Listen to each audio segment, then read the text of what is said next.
Sebenarnya pertemuan kita hari ini adalah pertemuan FDP, rapat dengan pendapat yang melibatkan semua stakeholder,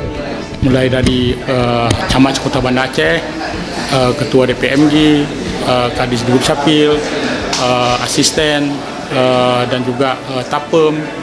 dan juga tenaga ahli dari Pemko dan tenaga ahli dari legislatif yang berhubungan dengan pemilihan kecil serentak, yang artinya bahwa kalau kita lihat sebuah regulasi yang ada di atasnya, tentunya pemilihan serentak ini sudah wajib dilakukan di Kota Banda Aceh, dan tentunya kami coba mengemas pemilihan serentak itu dengan menggunakan e-voting. Sebagaimana kita ketahui bahwa Banda Aceh sekarang sudah Smart City, karena Smart City ini adalah merupakan e-voting ini bagian daripada indikator Smart City yang memberikan sebuah harapan sehingga akan terjadi sebuah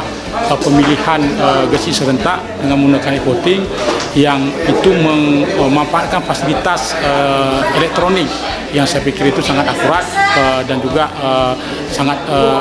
mudah kita menginput seluruh hasil-hasil yang ada di dalam e-voting sendiri. Kita tentunya pembahasan kita hari ini adalah ingin melihat tentang sebuah regulasi antara regulasi kanun Kota Banda Aceh dengan kanun Aceh. Kita berharap bahwa nanti kalau lahirnya sebuah kanun pemilihan kecil serentak Kota Banda Aceh tidak bertentangan dengan kanun Aceh tentang pemilihan kecil dan juga pemilihan kecil yang ada di seluruh Aceh. Tentunya ini harapan kita sehingga nantinya Banda Aceh menjadi sebuah pilot project terhadap penerapan e-voting yang ada di Aceh itu sendiri. Kita sangat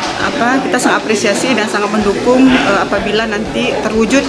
adanya e-voting di Kota Banda Aceh, di mana dengannya ada e-voting tentu memudahkan, yang mempercepat, dan juga apalagi masyarakat Kota Banda Aceh sudah sangat familiar dengan berbagai fasilitas informasi teknologi di mana didukung dengan sarana dan prasarana.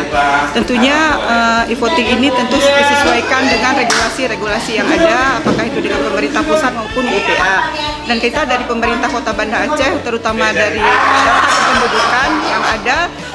sudah tersedia dengan rapi, dan juga hampir 99,38% penduduk Kota Banda Aceh sudah memiliki KTP ya. Jadi hanya tinggal usia-usia pemula, dan itu